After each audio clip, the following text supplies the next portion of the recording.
Hello friends, आपका पीके classes में स्वागत है। आप अगर मेरे चैनल पर पहली बार आए हैं तो मेरे चैनल को लाइक और सब्सक्राइब करना ना भूलें और अपने दोस्तों में वीडियो को ज़रूर शेयर करें। बेल आइकन को भी प्रेस करें ताकि आपको हर नोटिफिकेशन मिलती रहे। तो जैसा कि कल आपको हमने linear equation in two variables के बारे में बताया था, साथ ही साथ उसके सॉल्यूशन के बारे में बताया था। अब हम लोग लीनियर इक्वेशन को किस तरीके से दो वेरिएबल के इक्वेशंस को ग्राफिकली सॉल्यूशन करते हैं, कैसे हम लोग ग्राफ ड्रॉ करते हैं, इसके बारे में आज हम लोग जानेंगे। जैसा कि आपने क्लास 8 में पढ़ा होगा कि किस तरीके से हम लोग ग्राफ ड्रॉ करते हैं, ग्राफ ड्रॉ करने के लिए क्या क्या नेसेसरी होता है। चलिए हम लोग एक बार उसको फिर से रिवाइज कर लें।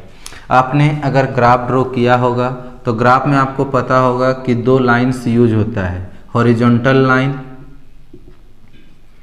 और एक वर्टिकल लाइन।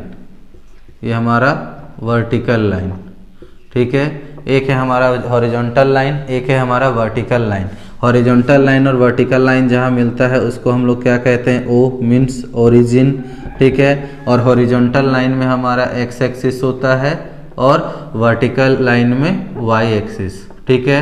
उसके बाद जो भी हम लोग यहाँ पर लेते हैं वैल्यूज़, वो हमारा क्या कहलाता है, ये हमारा यूनिट कहलाता है, ठीक है। क्योंकि ग्राफ में किसी भी तरीके का मेजरमेंट नहीं होता है, जैसे centimetre, millimetre, decimetre, kilometre, metre, ये सब हम लोग इसमें यूज नहीं करते हैं। तो इसके नोटेशन के लिए हम लोग क्या यूज करते हैं, यूनिट यूज करते हैं। तो जो हर एक, चाहे आपका एक्स एक्सिस में हो चाहे आपका वाई एक्सिस में, ये आपका क्या कहलाता है, यूनिट कहलाता है।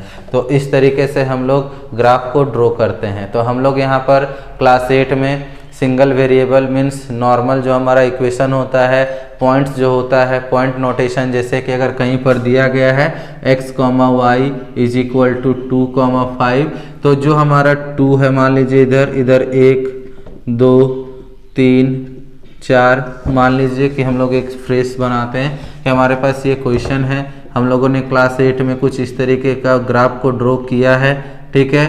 ये y एक्सिस है हमारा, ये x एक्सिस हो गया। अगर जैसे हमारा 2, 5 है तो 1 और यहाँ 2, यहाँ 1, यहाँ 2, यहाँ 3, यहाँ 4, ठीक है। और ये रह गया हमारा 5, ओके।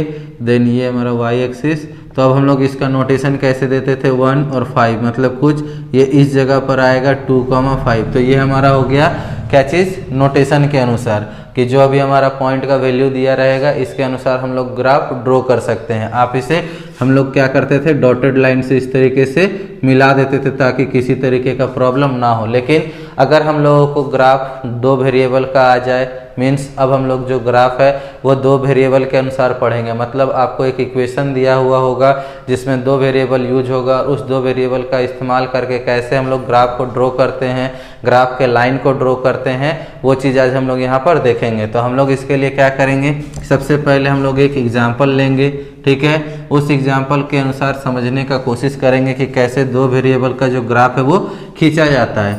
मान लीजिए कि हमारे पास एक क्वेश्चन है जो है x + 2y is equal to 5। हमारे पास एक क्वेश्चन है x + 2y is equal to 5, या सिंपली आप 4 भी रख लो कि x + 2y is equal to 4। तो हमने आपको कल ही बताया था कि किस तरीके से हम लोग x या y के अनुसार जो हमारा इक्वेशन है उसको रिड्यूस करते हैं, मीन्स चेंज करते हैं। तो अगर आप इसको अगर चेंज करो तो x इक्वल टू क्या आएगा, 4 - 2y, ठीक है। तो आप क्या करो, आप एक बॉक्स बनाओ जहाँ पर आप x और y के वैल्यू को लिखोगे। मीन्स यहाँ पर आपको x और y का जो वैल्यू है वो खुद से दिखाना है। और आप नोट में याद रखो, क्या नोट में ये याद रखना कि for draw a graph line we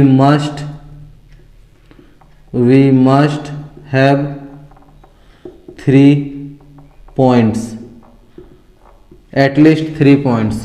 We must have at least 3 points, कि अगर हम लोगों को ग्राफ ड्रॉ करना है 3 पॉइंट्स, कि अगर हम लोग को ग्राफ ड्रॉ करना है तो कम से कम 3 पॉइंट होना चाहिए, ठीक है। 3 के बाद आप जितना भी पॉइंट ले आइए कोई प्रॉब्लम नहीं, लेकिन कम से कम 3 पॉइंट होना चाहिए जिससे हम लोग ग्राफ को ड्रॉ कर सकते हैं, मतलब ग्राफ लाइन को ड्रॉ कर सकते हैं। तो हम लोग यहाँ पर x और y को लेंगे। अब आपको ये रखना है कि आप पूछोगे कि यहाँ x और y क्या रखेंगे, तो x और y आप खुद डिसाइड करोगे। मीन्स x का क्या वैल्यू लेंगे तो y का वैल्यू क्या आएगा, या फिर y का क्या वैल्यू लेंगे तो x का क्या वैल्यू आएगा। तो सबसे पहले हम लोग क्या करते हैं, हम लोग कोई भी वैल्यू जब स्टार्ट करते हैं तो 0 से स्टार्ट करते हैं, मतलब x का वैल्यू या y का वैल्यू 0 से स्टार्ट करते हैं। देन हम लोग 1 2 3, ठीक है, आप चाहे तो माइनस में प्लस में कोई भी वैल्यू ले सकते हैं अपने ग्राफ को सूटेबल बनाने के लिए। तो इस क्वेश्चन के अनुसार सबसे पहले हम लोग x का वैल्यू 0 रखते हैं, तो हम लोग सॉल्यूशन स्टार्ट करते हैं। सॉल्यूशन क्या होगा, सॉल्यूशन कुछ ऐसा होगा क्या कि x is equal to 4 minus 2y। हम लोगों ने सबसे पहले x का वैल्यू क्या रखा है, 0 रखा है, तो हमारा 4 माइनस 2 इंटू 0, मतलब x का वैल्यू क्या आएगा -0, दैट इज 4। मतलब पहला जो x का वैल्यू है वो क्या, y का वैल्यू क्या आया 4। ओह सॉरी, हमने y का वैल्यू 0 रखा है तो x का वैल्यू क्या आया 4 आया। मतलब हमारा सबसे पहला जो पॉइंट होगा वो क्या होगा, x, y का, वो होगा 4, 0, कि हमने y 0 रखा है तो y x का वैल्यू क्या आया 4। अब हम लोग अगर x को 0 रखें, अगर x 0 रखेंगे तो फिर हम लोग इसको y के अनुसार भी एक चेंज कर लेते हैं कि y के अनुसार क्या आएगा, तो ये आएगा हमारा 4 माइनस एक्स बाई 2। इस क्वेश्चन को अगर रिड्यूस करोगे तो y के इक्वल टू ये आएगा। तो अगर हम लोग y 0 रख रहे हैं तो y के अनुसार हमारा क्या चेंज हो जाएगा, y 4 माइनस 0 बाई 2, मतलब y is equal to 4 by 2 और ये आएगा 2, मतलब y का वैल्यू कितना आया 2। मतलब x अगर 0 रखेंगे, इफ x इक्वल टू 0 तो हमारा y का वैल्यू 2 आएगा। इफ y इक्वल टू 0 तो x का वैल्यू y आएगा, मतलब इसका वैल्यू आ गया 2। अब हमारे पास दूसरा कोऑर्डिनेट क्या आया, x, y का, वो आया 0, 2 का, ठीक है। अब हमारा तीसरा है, आप चाहो तो कुछ भी रख लो, ठीक है। अगर आप इस पे 1 रखते हो, y पे 1 रखते हो तो ये क्या चेंज हो जाएगा, इफ y इक्वल टू 1, ठीक है। देन x का वैल्यू क्या चेंज होगा, x is equal to 4 minus 2 into 1, that is 4 minus 2 is equal to 2, मतलब x का वैल्यू 2 आया। तो हमारा थर्ड कोऑर्डिनेट क्या आया, x माइनस 1 बाई 2।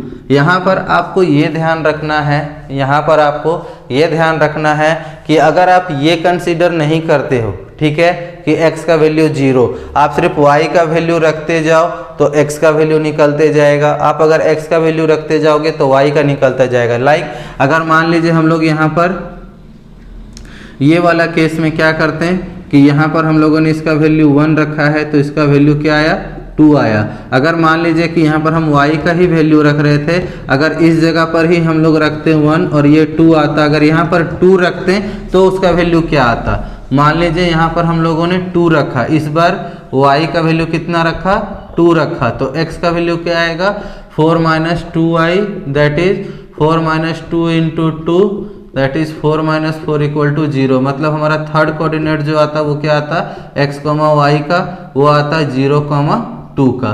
तो ये हमारा हो गया 2 और ये हो गया 0।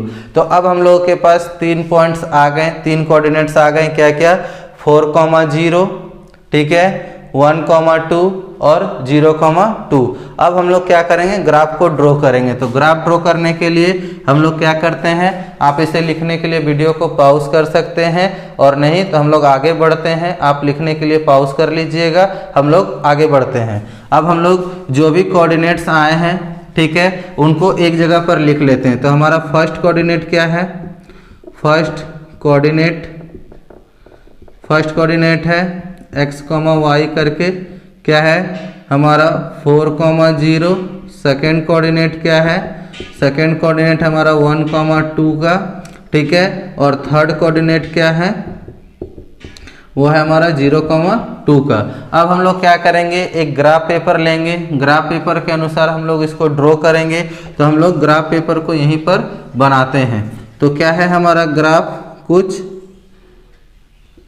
ये रहेगा, आपको पता है ये साइड हमारा x एक्सिस है ये साइड हमारा x एक्सिस, वो साइड हमारा y एक्सिस। अब हम लोग क्या करेंगे, यहाँ ये हमारा ओरिजिन हो गया। अब यहाँ पर 1, यहाँ पर 2, यहाँ पर हम लोग जो बॉक्सेस होते हैं छोटे छोटे स्क्वायर बॉक्सेस है उसमें एक एक नोटेशन देंगे। यहाँ पर 1, यहाँ पर 2, यहाँ 3, यहाँ 4। तो सबसे पहला कोऑर्डिनेट हमारा क्या है 4,0। तो यहाँ पर 0, ये रहा मेरा 4, मतलब ये वाला जो पॉइंट होगा वो मेरा पहला पॉइंट होगा। दूसरा है 1 और 2, 1 और 2, मतलब ये हमारा कुछ दूसरा पॉइंट आएगा। तीसरा पॉइंट है 0,2 का, मतलब 0,2 का, तो ये मेरा इसका 0,2। तो इस तरीके से आप चाहो तो लाइन को मिला सकते हो। तो ये हमारा जो है इसका ग्राफ का लाइन बना, और इस जो लाइन हमारा होगा उस लाइन में हम लोग जो इक्वेशन होता है वो इक्वेशन को लिखते हैं। मतलब जो ग्राफ का लाइन ड्रॉ होता है, लाइन के ऊपर हम लोग इक्वेशन को लिखते हैं, जिससे वो लाइन हमारा ये इंडिकेट करता है कि इस इक्वेशन के लिए हमारा ये ग्राफ का लाइन ड्रॉ हुआ है। तो आप इसी तरीके से और भी क्वेश्चंस को कंसीडर करके और भी क्वेश्चंस को सॉल्व करके देख सकते हो कि किस तरीके से हमारा ग्राफ बनता है। आपके पास दो तरीके हैं। पहला तरीका, आप या तो x के सारे वैल्यूज को आप जिस अनुसार अपने क्वेश्चन को फॉर्मूला को मीन्स आपका इक्वेशन जो दिया गया है उसको रिड्यूस करके जिसके अनुसार निकालोगे x का या y का, उसके अनुसार आप x का कंप्लीट वैल्यू लेकर के y निकाल सकते हो, या y का कंप्लीट वैल्यू लेकर के x निकाल सकते हो, या तो आप कॉरस्पॉन्डिंगली x और y को चेंज करते हुए दोनों का वैल्यू निकालोगे। निकालने के बाद जो भी कोऑर्डिनेट्स आएंगे उसको आप इंडिकेट करते हुए एक लाइन ड्रॉ करोगे। लाइन ड्रॉ करने के बाद जो आपका लाइन होगा उस लाइन के ऊपर जो ओरिजिनल इक्वेशन आपका क्वेश्चन का होगा वो क्वेश्चन को उसके ऊपर लिख दोगे, वो आपका कंप्लीट ग्राफ ड्रॉ करेगा। तो आज के लिए इतना ही। अगर आपको जानकारी अच्छा लगा हो तो लाइक और सब्सक्राइब करना ना भूलें और अपने दोस्तों में भी जरूर शेयर करें। धन्यवाद।